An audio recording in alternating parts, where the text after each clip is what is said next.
Assalamualaikum warahmatullahi wabarakatuh. Waalaikumsalam warahmatullahi wabarakatuh.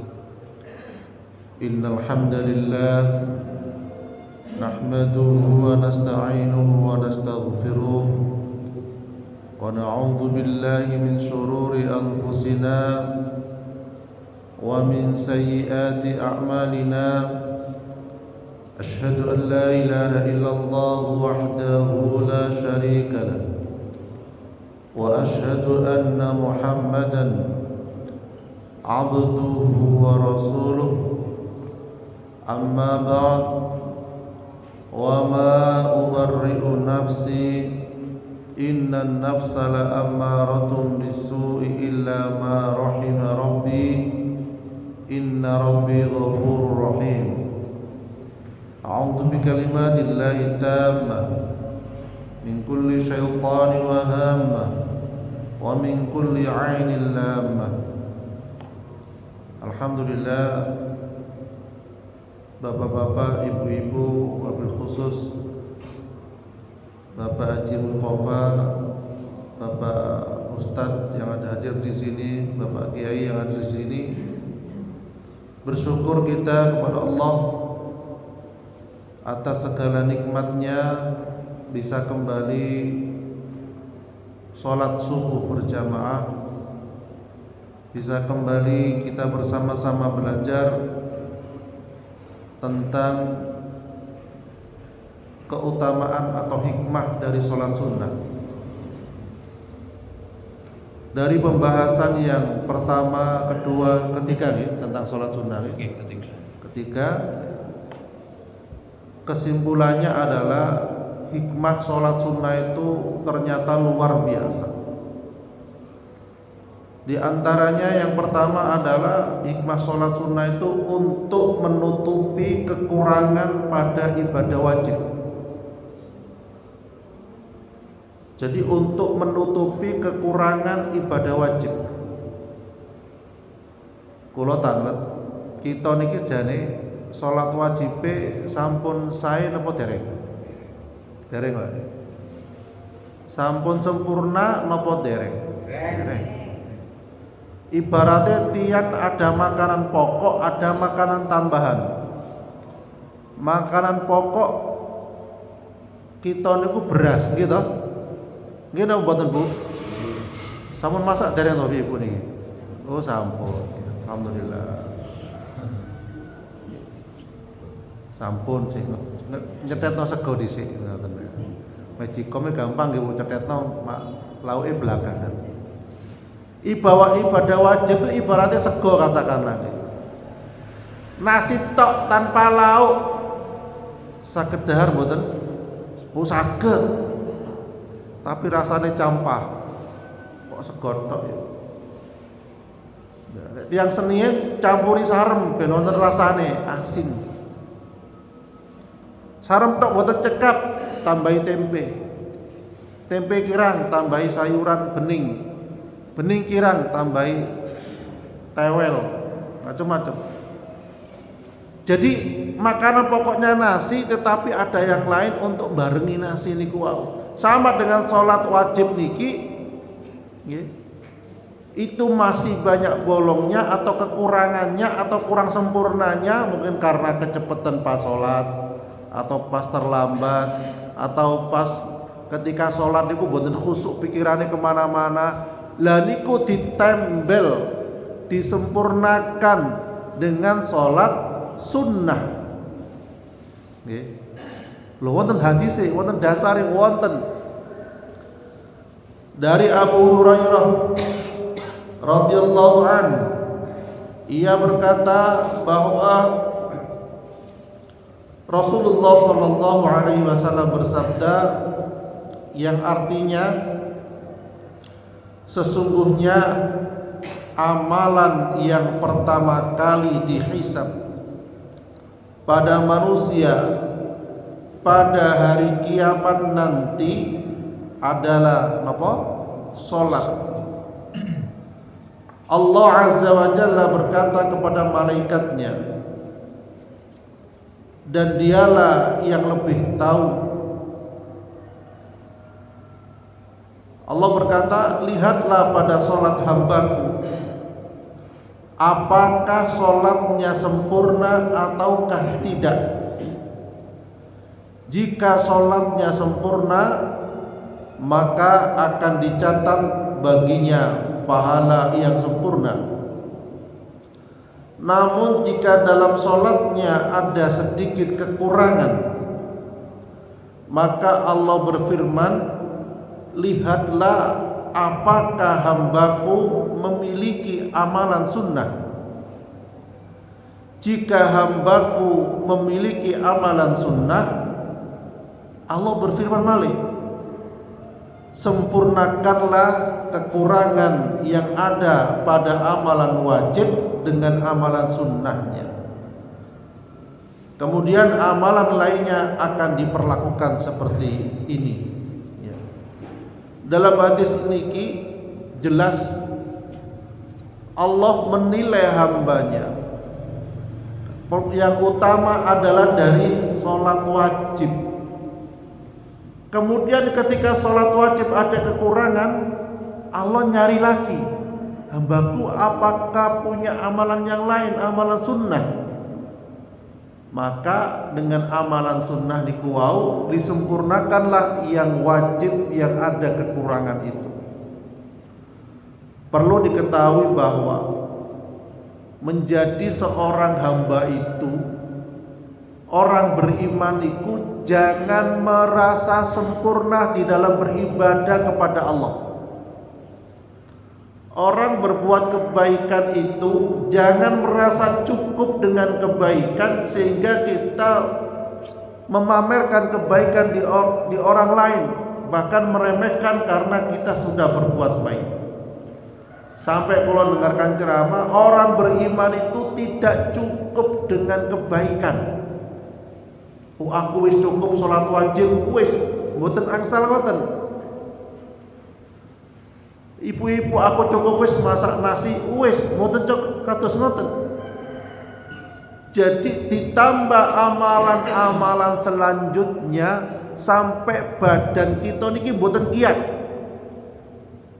Fattaqullaha mastata'tum. Bertakwalah kepada Allah sekuat tenaga. Jadi berbuat baik kita niku sekuat tenaga. Salat niku yang dijalankan oleh para sahabat niku sekuat tenaga. Jadi habis isya tidur, nanti bangun sepertiga malam. Ada yang sahabat itu habis isya tidak tidur, sholat terus sampai sholat subuh, atau tidur sejenak cuma 1 jam 2 jam, sholat malam lama, sholat sunnah lama banget. Nah ini untuk nempel kekurangan sholat wajib yang 5 waktu itu dan menjalin hubungan komunikasi dengan Allah Subhanahu wa ta'ala di malam hari. Kemudian yang kedua, hikmah di dalam sholat sunnah itu semakin dekat dengan Allah hingga mendapat cinta Allah. Semakin dekat dengan Allah hingga mendapatkan cinta Allah. Dari Abu Hurairah radhiyallahu anhu, Nabi sallallahu alaihi wasallam bersabda, Allah Ta'ala berfirman, barang siapa memerangi wali atau kekasihku, maka aku akan memeranginya. Hambaku senantiasa mendekatkan diri kepadaku dengan amalan wajib yang kucintai. Hambaku senantiasa mendekatkan diri kepadaku dengan amalan-amalan sunnah sehingga aku mencintainya.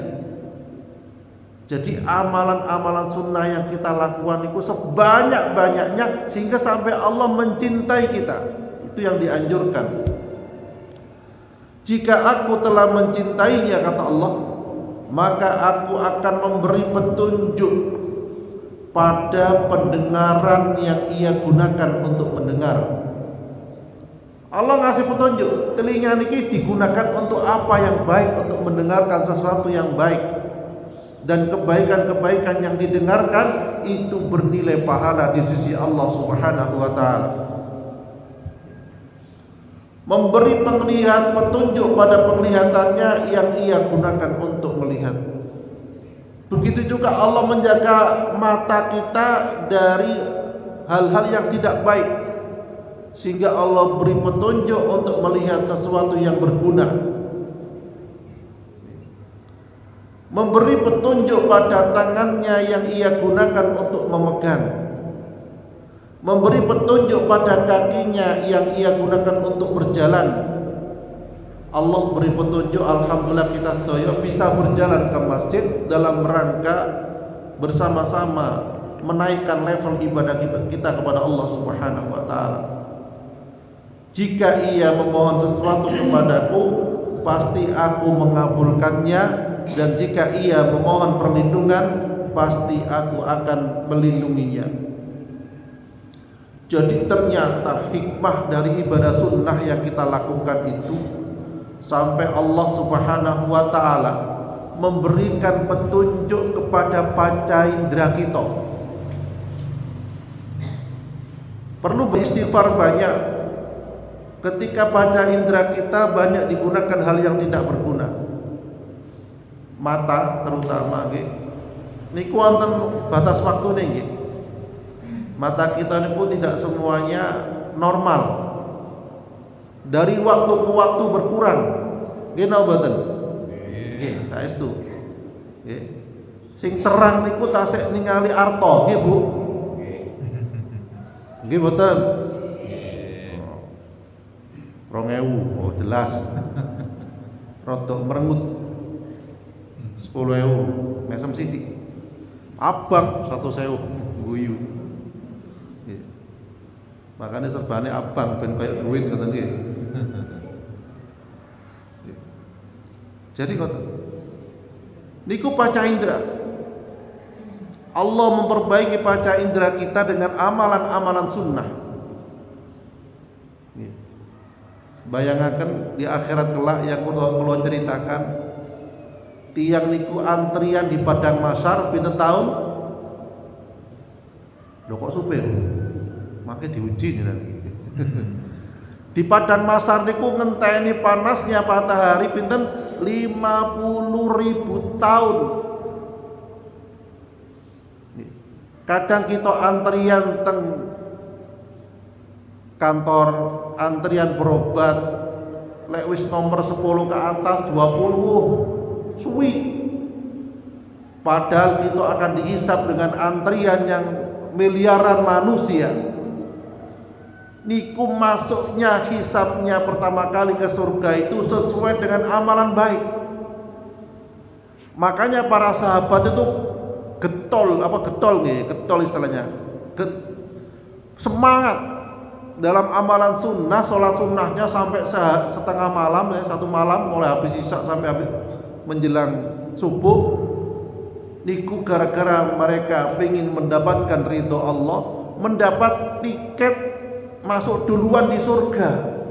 Timbange ngenteni lama-lama di padang mahsyar, ditambah amalan sunnah yaitu sholat rawatib, sholat sunnah. Jadi ngoten. Jadi ketika kita sholat sunnah niku yang kita pikirkan, waduh sanggup mek sithik sian. Jangan beranggap wah wis akeh sangune.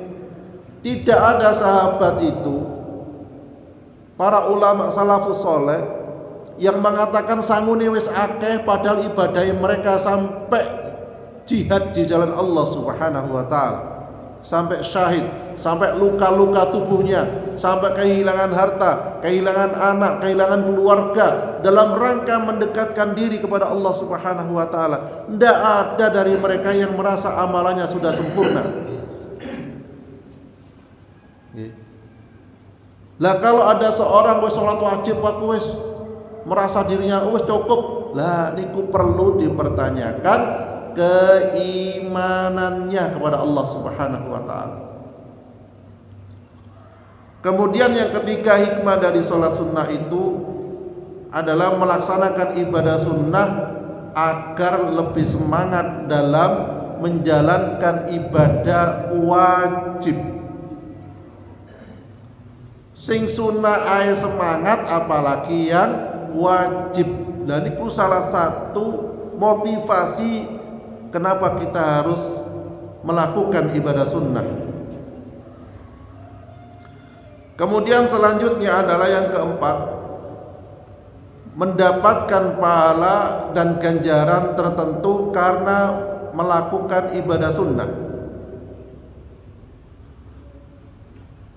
Pahala yang kita dapatkan dari ibadah sunnah yang sudah kita ketahui sebelum sholat qobliyah subuh, niku pahalanya lebih baik daripada dunia seisinya. Niki sering disebut. Oleh karena itu kita memaksimalkan. Dan perlu diketahui, kejayaan Islam tidak akan bangkit sampai sholat subuh berjamaah niku sama jumlah manusianya ketika sholat Jumat. Jadi lek sholat subuh jamaah kebek niku sami kalian sholat Jumat, baru rezeki itu akan Allah gelontorkan, kemenangan kaum muslimin akan Allah menangkan perjuangannya. Jadi mulai banyak dari masjid-masjid ayo subuh berjamaah niku sampai dipasang spanduk. Supados napa? Ini awal kebangkitan kita sebagai umat Islam akan jaya kembali. Sampai jayanya umat Islam niku kate nyalurno zakat loh. Niku sampai bingung karena wis kaya-kaya. Lek sakniki nyaluraken zakat sedekah, bingung ora mboten, Bu? Bingung, Pak? Bingung sing nerima napa bingung sing kei? Aku gak oleh yo, misal. Bingung sing nerima nggih. Endi sing nerima, Bu? Bingung sing ngekei nggih, bener. Nggih. Lah ini kalau pengen jaya Islam niku monggo kita bersama-sama mengajak anak keluarga kita untuk sholat berjamaah. Mumpung kesempatan dari sekarang ibu-ibu sing gak ada putu, gak ada putra, walaupun masih kecil alit niku pun diaru-arui ketika ke masjid. Sehingga masjid niku sanes sarange tiang kasar. Sehingga masjid niku sanes menyeramkan. Zaman Nabi, zaman sahabat dulu anak-anak kecil bermain di masjid itu biasa. Kadang anak-anak bosan ke masjid karena niku wau melayu-melayu dilokne. Ojo melayu ki masjid iki, salat iki. Karena mereka niku belum paham. Tapi kalau mereka sudah kerasan di masjid, lama-lama Allah akan jamaah di masjid tidak akan berat bagi mereka. Jadi biasa. Ya Rasulullah pun juga mengajak cucu-cucunya untuk pergi ke masjid. Jadi ngoten. Jadi menyadari tentang anak-anak yang pergi ke masjid agar kelak mereka bisa rajin sholat berjamaah di masjid. Kemudian yang kelima adalah hikmah dari sholat sunnah itu melatih jiwa untuk membiasakan diri dalam ibadah sehingga jiwa merasakan kelezatan, khusyuk, tunduk patuh, sehingga mudah melakukan yang wajib. Para sahabat ketika terkena panah, lek sakniki lek kena panah, kena peluru tembakan dinapakaken dioperasi nggih. Saderenge dioperasi dinapakaken dibius, dibius supaya tidak terasa sakit. Lah zaman sahabat dahulu niku biuse nopo? Ternyata ketika mereka mau dicabut anak panahnya niku, mereka sholat sunnah 2 rakaat. Kemudian anak panah niku dicabut. Saking khusyuke niku tidak terasa sakit ketika anak panah dicabut. Sami kali kita nggih Bu nggih. Ketika sholat sunnah kan ndak krasa nggih. Umpama kena nyamuk mboten krasa nggih. Wis buatel ya. Ndak katele digatel-gatele nggih. Sumuk. Dan mereka itu karena khusyuknya nggak terasa ketika dicabut anak panahnya. Dan itu berkali-kali seperti itu. Bahkan bukan hanya dicabut anak panah, ada seorang salafus saleh niku nggih kena penyakit yang merembet. Panjenengan kiai niki kakinya harus diamputasi. Sebelum diamputasi kalau zaman dahulu niku harus minum arak dulu. Narkoba. Jadi ketika habis diminum teler baru dioperasi, diamputasi, dipotong kakinya. Akhirnya dia apa jawab? Enggak. Saya kalau minum narkoba, saya akan menjadi orang teler, enggak ingat pada Allah. Baiklah saya akan zikir pada Allah atau salat sunnah. Ketika wajah saya berubah merah, itu tanda khusyuk kata beliau. Silakan potong tangan saya, kaki saya. Begitu berzikir atau salat sunnah, dipotong kakinya ketika sudah memerah. Sudah kelihatan khusyuk pada Allah Subhanahu wa taala. Lah ini sebagai anestesi, sebagai bius ketika mereka mau menjalani operasi. Nah itu hikmahnya salat sunnah ketika khusyuk. Kemudian yang keenam adalah memperhatikan yang sunnah akan menjadikan hati kita menjadi baik dan istiqomah. Jadi amalan sunnah itu menambah istiqomah. Dan Allah Subhanahu wa taala mencintai amalan sedikit yang istiqomah daripada banyak tapi setelah itu qomah. Napa qomah? Mboten malih maksudnya. Allah mencintai amalan sedikit yang istiqomah daripada amalan banyak yang qomah. Ndak jalankan lagi. Lah amalan sunnah itu yang lakukan ini adalah untuk menjaga istiqomah kita di hadapan Allah. Kemudian yang ketujuh adalah hikmah dari sholat sunnah itu semakin menyibukkan waktu dengan amalan ketaatan yang utama, yaitu sholat. Semakin sibuk, jadi kita niku waktu luangnya kathah. Bapak-bapak sampun pensiun, ibu-ibu sampun ngentasaken putra-putranipun dari rumah. Rata-rata cuma berdua dengan suami dengan istri. Ya kecuali mungkin ada anak, ada cucu. Waktu kita niku luange kuatah. Sehingga monggo sami-sami dimaksimalkan untuk ibadah sholat sunnah. Mantun wudu sholat sunnah. Nggih. Karena nopo? Bilal niku terdengar suara terompahnya di surga karena beliau melek mantun wudu sholat sunnah wudu 2 rakaat.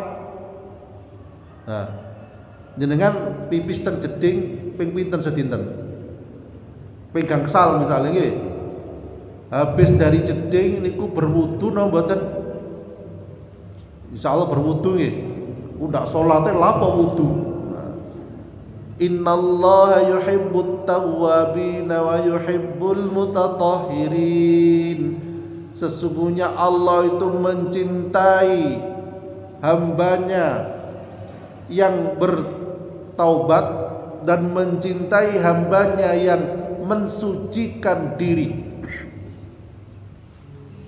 Perkara mari berwudu makai ngentut dan lain sebagainya monggo. Yang penting habis wudu sholat sunnah mendahulukan. Abot wajib aja abot.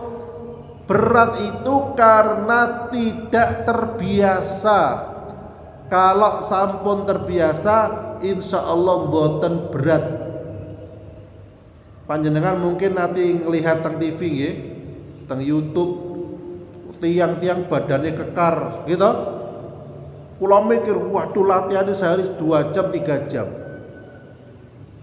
Ngeten-ngeten. Wah, dan sebagainya. Sampai mentol-mentol. Wonten sing mboten mentol disuntik lengene ben mentol. Wonten sing mboten. Akhirnya kayak pelembungan teng pundi-pundi tangane. Lah itu mereka kuat melakukan olahraga berat apalagi sholat cuma nggawa awake dhewe. Itu gambaran mawon. Nah, pola malih sing teng Sabin sampai sehari mulai jam 6 sampai maghrib baru wangsul. Masyaallah. Nggih, lek saged teng Sabin niku sediakan gubuk nggih. Bisa saged salat sunnah nggih, mari paculan, mari sarapan kesel wudu salat sunnah mboten napa-napa. Nggih, ndak usah ngenteni adus. Pokoknya mboten kotor teman-teman, mboten masalah. Kemudian selanjutnya adalah yang ke-8, yang terakhir, hikmah dari sholat sunnah itu mencontoh Nabi Sallallahu Alaihi Wasallam dalam menunaikan ibadah sunnah. Para salaf terdahulu juga semangat melakukannya. Jadi gampangannya ngeten Bu, Pak. Kita niku pengen masuk surga mboten nggih? Pengen. Lek pengen masuk surga niku nyontoh Nabi dan para sahabat wis. Penak pun. Ndak usah gawe ibadah-ibadah dhewe sing ndak ada tuntunannya. Maksimalkan wajib dan sunnah, ya. Insyaallah akan cepat masuk surganya Allah Subhanahu wa taala. Jadi kesimpulan yang terakhir adalah mari kita perbaiki salat kita dengan amalan sunnah. Nggih. Boten usah cepet-cepet karena kita niku ibadah butuh ketenangan. Nggih. Makmume nyantai salatnya nggih, alhamdulillah imam teng mriki nggih rata-rata alon-alon nggih. Alhamdulillah masyaallah. Surat kula tingali Mas yo imami salate panjang surate nggih. Makmumnya menikmati nggih.